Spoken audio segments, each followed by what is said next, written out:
Coming up today on Locked On Texas Tech, plans are a-changing as we have some bad news from the Red Raider running backs room. We're into it next on Locked On Texas Tech.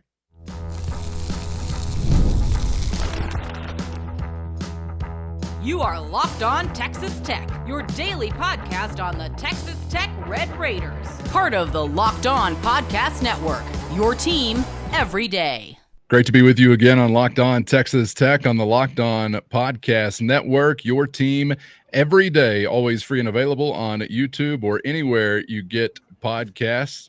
And as always, we appreciate being your first listen. Today's episode brought to you by FanDuel. Right now through September 22nd, all FanDuel customers can bet $5 and get a 3-week free trial of NFL Sunday Ticket from YouTube and YouTube TV. So visit FanDuel.com/lockedon to get started. With the only Chris Level, I'm Casey Cowan. Chris, great to be back with you as we are rolling ahead to a Big 12 conference opener. Of course, as we get further into the week, we'll begin to turn our attention toward the Sun Devils of Arizona State, but still a few things to consider today from the non-conference schedule that was, specifically the finale against North Texas.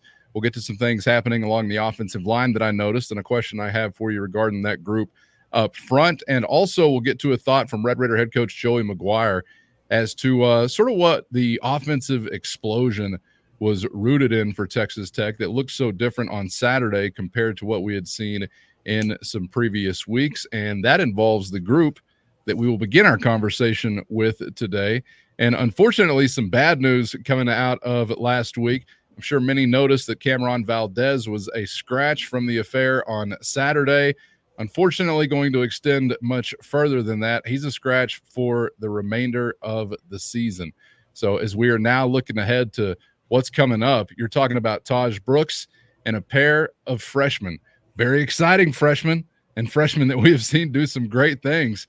But obviously a very thin line still there for Texas Tech between feeling like you got a group that represents some quality depth or something much different than that. Obviously, a lot of things still relying on number 28 to remain healthy and remain in the mix for Texas Tech to be the kind of team that they hope to be. So really feel bad for Valdez. I know it was a big decision for him during the offseason to stick with the program and remain a Red Raider. And I think we were all excited to see maybe what he could do if he had some better luck from a health standpoint. But that's going to have to come in another year because obviously it's not going to be the case in 2024.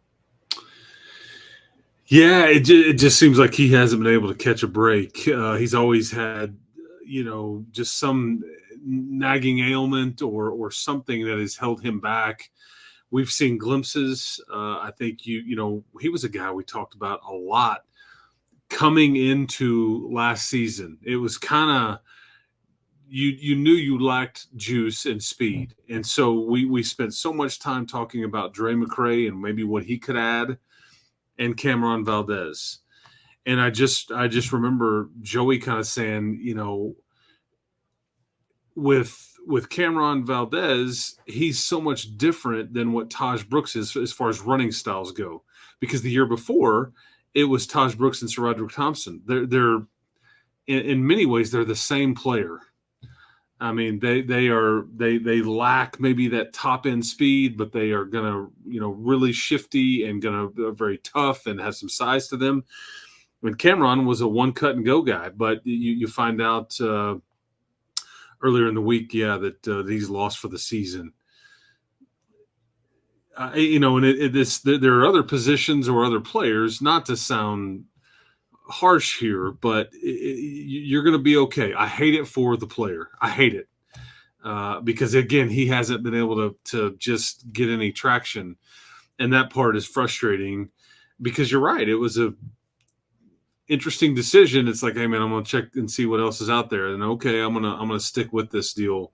And I think they liked the player, and I think they wanted to grow the player into what they hoped he could be.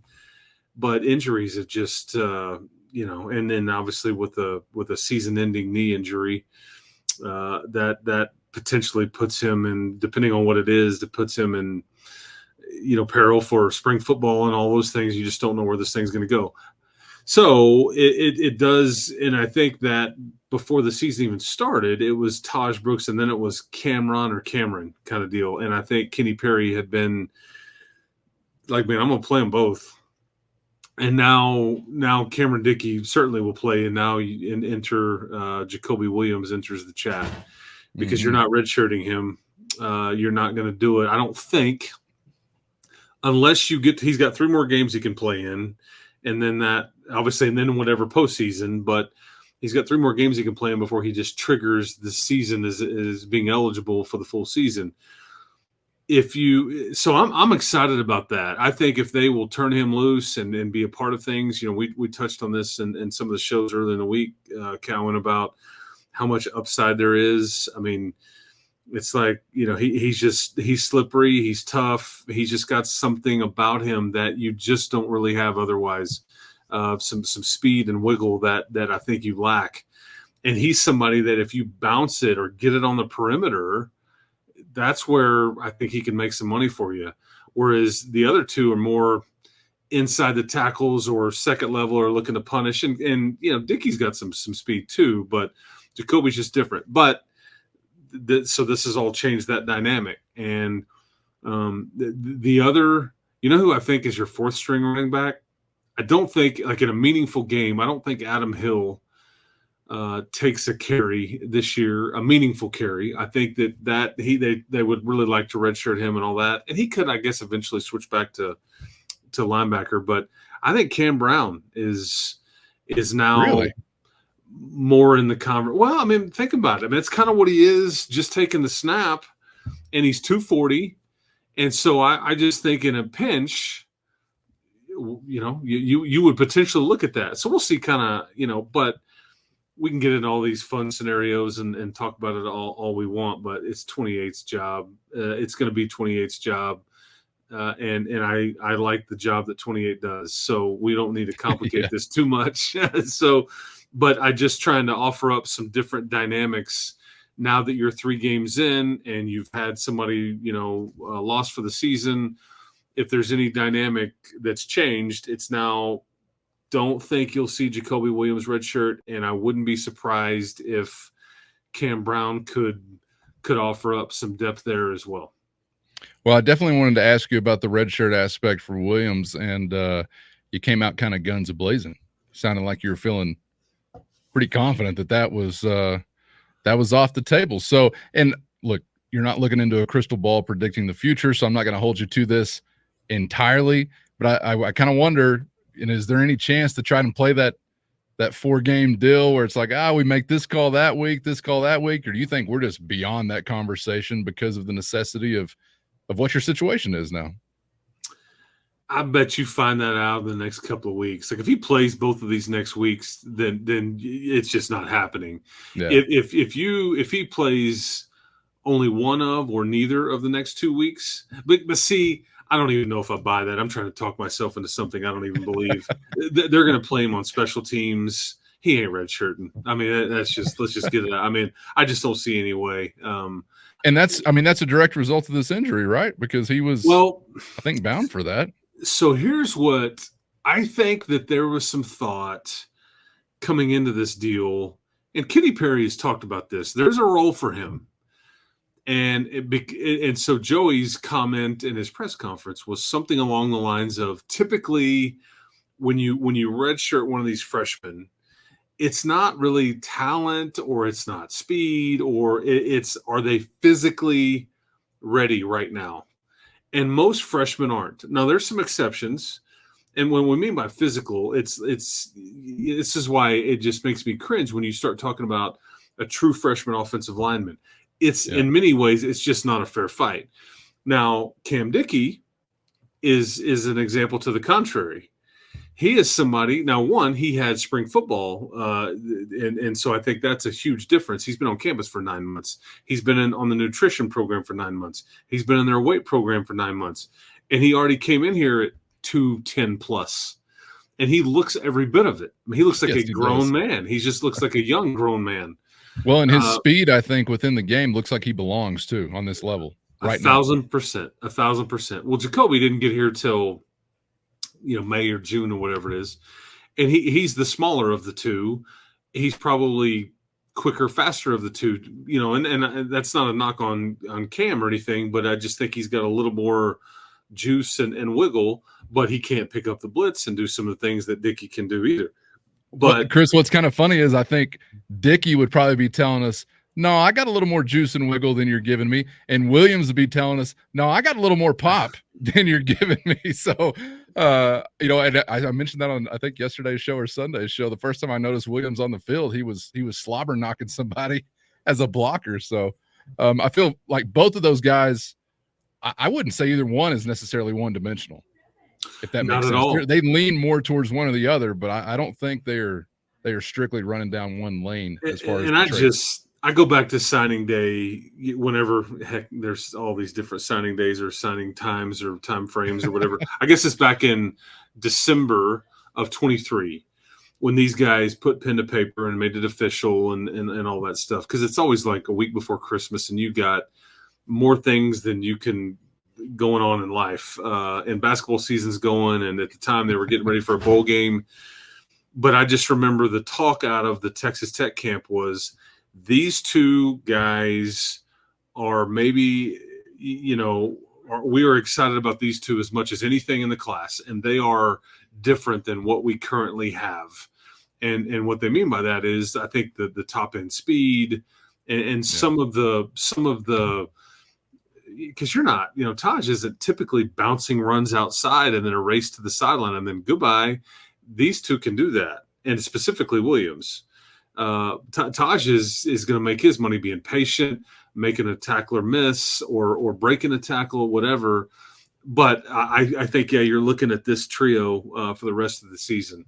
I just don't see any way that they redshirt him. If for whatever reason you want to play that game and say, man, if you can get through the next couple of weeks and you start playing with it, I just think that if you wanted to play that game, Cam Brown could kind of get you from potentially A to B, to salvage.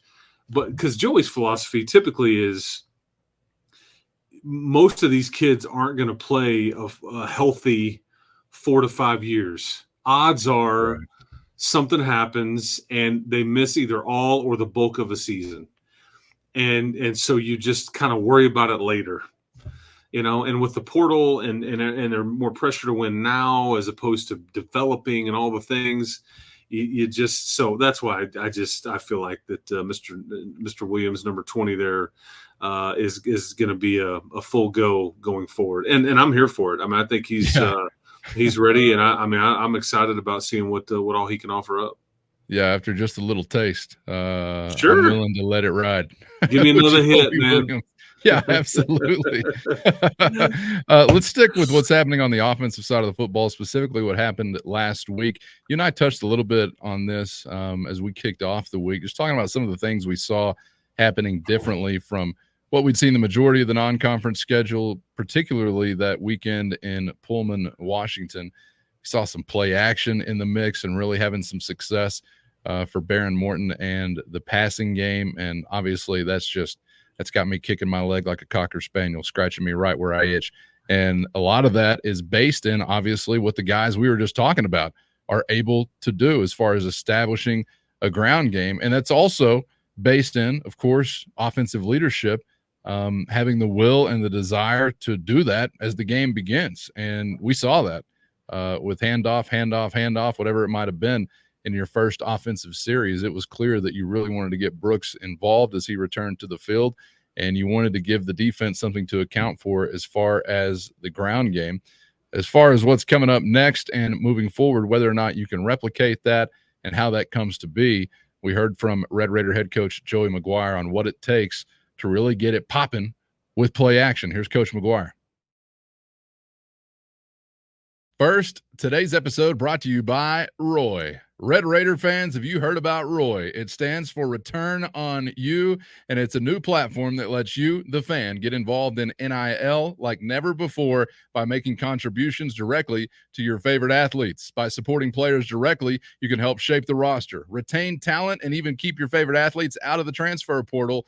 As you all know, NIL has changed the game for athletes, and Roy is changing the NIL game for fans. And here's why Roy is different. It directly supports the players. Roy allows fans to directly back their favorite college athletes. And with Roy, fans can play a key role in shaping the future of their favorite teams while athletes maximize their NIL potential. Also, even better for you, there's no risk. That's right. Fans' contributions are securely held and are only distributed if the athlete makes the decision that aligns with the fan's support. If not, the money is returned to the fan. So download Roy today for iOS or Android and enter our referral code Locked On, and you're going to automatically be entered into a sweepstakes to win $5,000 cash. Visit joinroy.com for additional details. No purchase necessary, void where prohibited. Get the Roy app for iOS or Android and start making an impact on your favorite team today. And use our referral code Locked On for an opportunity to win $5,000 cash money. Visit joinroy.com for more details. No purchase necessary, void where prohibited. Get off the sidelines and into the NIL game with Roy. We heard from Red Raider head coach Joey McGuire on what it takes to really get it popping with play action. Here's Coach McGuire. Whenever you're playing that odd three high stuff, play action pass really comes to an effect. That middle safety is so involved in the run game that you can get them down, and now you've got big plays in the passing game. And so it was really important for us to come out and establish the run. It was really important to get Taj going early. It's going to be really important to get him going early again this week. And I think Barron plays off of that, and then again, we've got some guys that in their passing game. Josh Kelly made a huge play on a third down. It was a great throw from Barron. Jordan Brown made a huge play. If anybody's wondering how Barron feels, go back. I think we posted it, but go back. He's throwing the field out, and it's just a laser coming out of his hand. When you can throw the field out like that, you feel pretty dang good.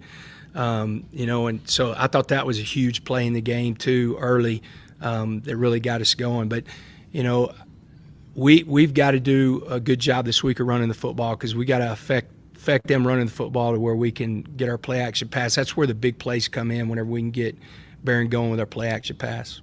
Enjoyed the little tidbit regarding the health of Barron Morton also, and maybe what there was to be learned regarding some of the throws that he was able to make. I know it seems simple from the cheap seats, certainly. Run the football, fake the run, throw it over the top. But it's not quite that simple. And as we get into Big 12 play, Chris, I know the most recent film everybody's got on Texas Tech is them doing just that. So probably fair to wonder if it gets even more difficult this time around against Arizona State. Yeah, and this is a defensive coordinator for Arizona State that is going to run an even front, which is not what North Texas ran. It's going to be more of a 4-2-5. And actually, he spent a lot of time at Washington State. And so I think it's going to be similar to what you saw at Washington State defensively. Arizona State, at least through the first three games, has blitzed quite a bit. So if I'm sitting here and we're talking through this, if I'm Arizona State, what I do is I really try to take Taj Brooks away from you. I really try to limit that, stop that, and I try to force – I think – let's call it what it is. I think both defensive coordinators come into this game saying, Taj Brooks, Cam Scattaboo, you are not beating us today. Let's see if Sam Levitt and Barron Morton can beat us. Yep. And consistently. Now, maybe that there's variations of what that looks like, but I think that's what you ultimately – because if Scattaboo can't do what he's been doing, it really puts the onus on Levitt to either run it or throw it. And I think we saw what it looked like in Pullman whenever you don't have, Taj, or you don't have like a running game that I think that they were really, nervous about stopping. I guess there was nothing that made them flinch. So that's where, but yeah, this is going to be like more of a 4-2-5 look. I think your tight ends could come into play a bit more. There's more perimeter looks and things like that. But yeah, because ideally, you want to be able to run it and hammer somebody with whatever scheme they're giving you. I don't know if you're good enough to do that. I mean, we've had questions about that already. That's with the 3-man front and everything like that. We were sitting there talking about all the negative runs you had, the 3 yards or less runs that Taj had, because the bulk of his yardage came on those 4 carries. So what does this look like? Because the thing about the 4-2-5 is that's that fifth DB is that dime player. If you can, you want to refer to him as like a conflict player. If he ends up, because typically that's going to be an extra DB with typical DB size. That's where if you can put that player in a position where he's got to cover a tight end. Texas Tech has some. There's a rumor out there that is one's 6'9", one's 6'2", 6'3", 265. Miller is 6'4", 6'5", 250. I mean, those are kind of mismatches, but you have to scheme that up to try to, exploit that if you can. So, and again, Arizona State, they'll come in and do some things different than they've done. That's what everybody does. And then you go, screw it, that's not working. Let's get back to what we do. Or hey, man, this is giving them problems. Let's stick with it. So as the game gets adjusted, but that's kind of the difference there. But ideally, you want to get Taj going for sure, and then that's what sets up most of your chunk plays. Absolutely.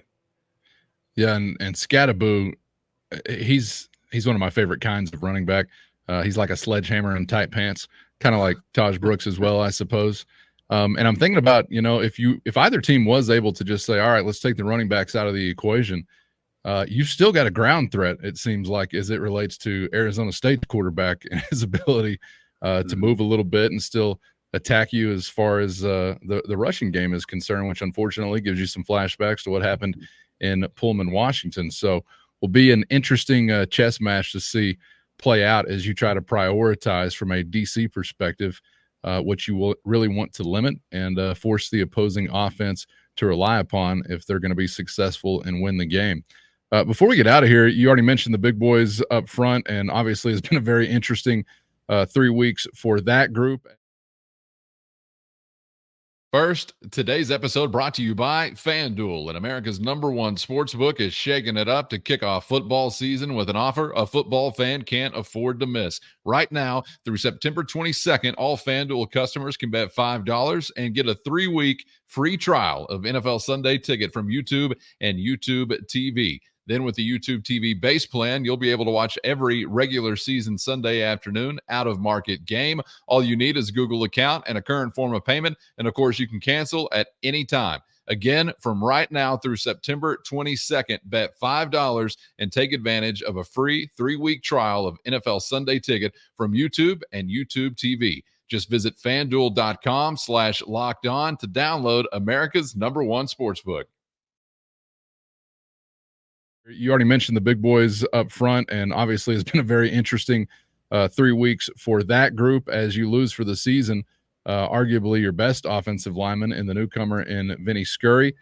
We had seen the mainstay from a season ago in Caleb Rogers already in a couple of different spots. We've seen a left tackle now out of the picture, a new one back in. Porche still could return to action. He's not qualified as lost for the season or anything like that, but we're dealing with some head stuff, so it's always kind of difficult to know how to predict maybe a timeline for when he could be back in the mix. And that left tackle spot was, I guess, one of those positions that leaving fall camp, you still kind of felt like, all right, there's something unresolved here possibly as far as a competition is concerned. And Dalton Merriman stepping into that spot, he was actually mentioned by Coach McGuire as one of those guys that maybe wasn't listed as a starter or considered a starter coming into the year, that he felt like had done some really good things. You look at Dalton Merriman and you're like, that dude should be able to do some good things because he looks the part. And I'm really kind of wondering if it may be one of those situations where he could step in, and even though he wasn't there week one right out of the gates, I wonder if he could grab the reins and really take hold of that spot, because Porche is just kind of in a gray and fuzzy area. And I'm not trying to use any headache puns or anything like that. But somewhat indeterminate, I suppose. Am I making too much out of that, or do you really feel like, as I'm describing it, there might be a real opportunity here for Merriman maybe to see something and not look back? Yeah, I mean, if you see that somebody missed a game and it's head injury, I mean, one can surmise potential concussion. So protocol being what it is, sometimes protocol is 4 to 5 days for some. Sometimes it's 14 to 35 days for others. Who knows? Everybody's different depending on the severity of a concussion, if that's what it was. My eye test or my eyeballs were telling me as he's woozy coming off the field in Pullman that seems like a safe bet. I would say that even if Porsche is available this weekend, I think Dalton Merriman is your starting left tackle. Mm-hmm. That's what I'm going to roll with. I think that Dalton Merriman is your starting left tackle, even if Porsche is available and can play. I tell you that there's a couple of reasons why. One, I don't think that you took a step back. I think you do want Porsche back and available as soon as you can to provide some quality depth, if anything. And the reason, because if they're the same, if you're kind of like getting the same output, essentially, I'm going with the junior. I mean, Porsche is a senior, and I'm going with the junior because I can grow old with you a little bit. I think that the 6'9" frame in pass protection, he's in really good shape there. I think the worry about Dalton Merriman is when you run block. It's hard for somebody, I'm 6'5", maybe close to 6'6". Us tall guys, it's hard to, the bend and getting that low and pad level, all these terms you hear. That's low man hard. Wins. Bingo. And it's hard for 6'9" to be the low man. And obviously Mason Tharp does a pretty good job and all that, but that's what he's really good at. But I think that, so there's a pro with Merriman. He's really good. He's a plus and pass pro. In the negative, or maybe what you're giving up a little bit, is he's not quite as good in the run game yet anyway. But I think that's kind of everybody's different, and that's his issue. So, but we'll see. I hope Porsche is healthy and available sooner than later for sure. But I think even if so, Dalton Merriman is. And I just wonder, they're probably not going to do this, or they would have already done it. I just wonder. I wonder the thought process of switching those two guards. And the reason I say that is because how good Caleb is and how much he's said he feels much more comfortable on the right side of the line. And yet he's been playing left guard. And so I just, I don't know. So we'll see kind of what we get on some of those guard spots and things like that. So. I mean, still a lot to figure out there up front, and it looked that way against North Texas in large part. We talked about that on yesterday's show. There were a lot of fun things to watch, but on occasion there was some offensive line issue that was making you wince and was forcing Taj Brooks to do his Taj Brooks thing, which thankfully he was mostly able to do. But I was wondering, tell me if I missed it or was missing some shuffling, something like that as we got into the second half. But I really felt like as you saw some transitioning to a second string or third string or whatever it might have been offensively, I wasn't seeing a whole lot of change with the offensive line as we got deeper into the ball game. It seemed like they were still getting some extra work, and I guess the reasons would be obvious if that was the case. I hope I have this correct or will offend somebody, but I think Jacob Ponton, Holton Hendricks were in there. I think Dylan Shaw. I think Caleb Rodkey. And I'm trying to remember who the fifth one was. But bottom line, I thought they did a good job. I really did. And those are hard to grade or hard to compare in some cases when the game is like that and you're really just trying to get to the end. But you're doing your thing.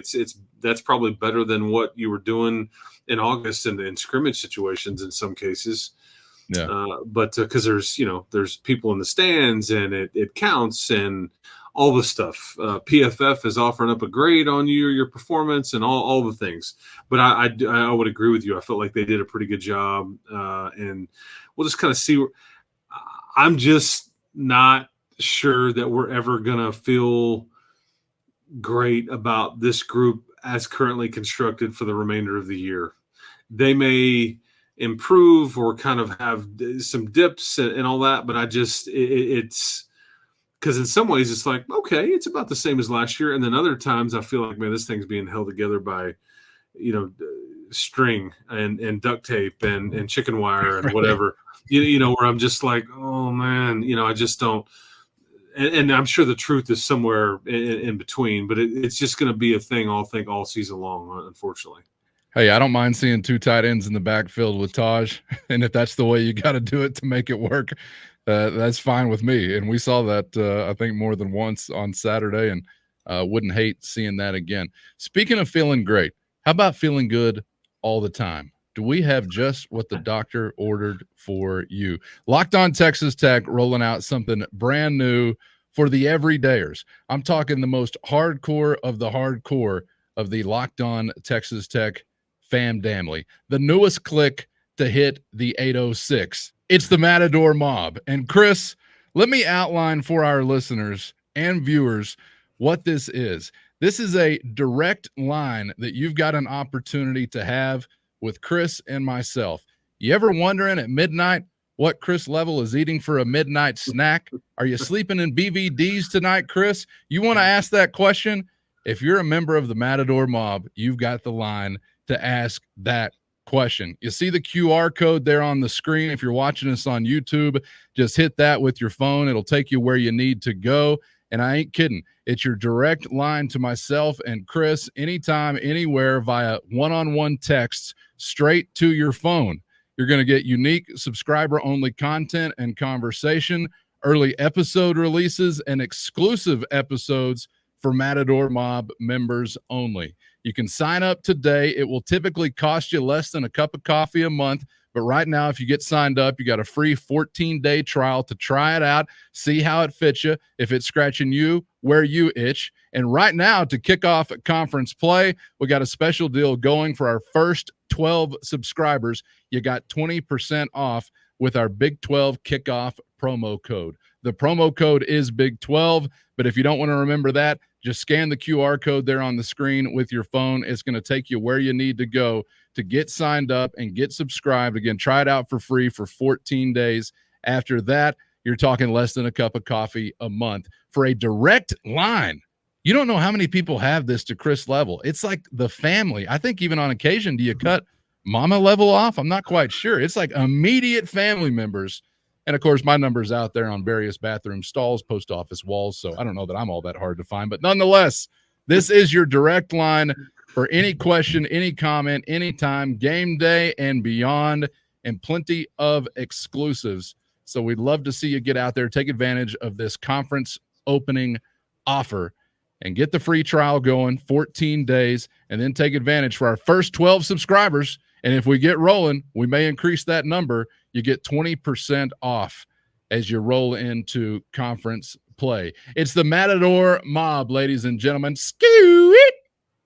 Chris, I know if you weren't in the seat that you were in, you'd be signed up, but you're the guy that we're looking to communicate with, so you don't need to get signed up, but we'll be standing by and ready to roll. We'd love to communicate. As you outlined yesterday, we're always talking to Locked On Texas Tech viewers and listeners in person. Well, when we're not running into one another in a parking lot, you can still give us a holler if you're a part of the Matador Mob. Maybe even a T-shirt or a tattoo at some point to come if we get enough people rolling, right? You're down. Hey, I'm all about a good tat, man. Absolutely. Ink me up, man. That was quite the pitch you just made there. That was well done, sir. Yes. Thank you. Yes. I am spending my time mostly with a 6-month-old these days, so I just love to talk to anybody out there that's not, spitting up on themselves or farting in my face, whatever you may be doing. But go ahead, again, get signed up. If you're not watching on YouTube, you're listening on podcast, you can check out the Twitter page. QR code will be there for you. And take advantage. As I said, first 12 members are going to get 20% off of the monthly rate.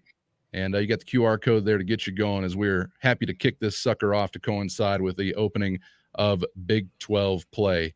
So if you don't have a click you're in with already, or maybe you need another, I think the Matador Mob is the answer for you. So hit the QR code, and we'll be happy to hear from you ASAP. Chris, I'll be happy to hear from you coming up tomorrow. We're going to do this all over again, man. Enjoyed it as always. Thanks for the time, and we'll see you then. And I've been many a place with a rag and a can of Sprayway trying to get your name off of those bathroom stalls. I've been doing the best I can, but it's just I don't know if I've got it all, but I've gotten some of them off of there, man. Some of those stalls you don't want to be in. No, this is correct. I I'm like, appreciate yeah, that. it's just gonna have to stay up. I'm not entering said premises. Yeah, we appreciate it. We'll talk to everybody tomorrow. Going to be a fun week around here. Big game coming up on Saturday at 2:30 at the Jones. That's right. Make sure you get subscribed on YouTube or anywhere you get podcasts, and go on and dive in to the Matador Mob waters. They are warm as well. Thanks to those everydayers for being out there. As always, one of the best ways to help us grow the show, commenting anything below. So keep doing that. Thanks for the time, and we hope to see you back for the next round on Locked On Texas Tech.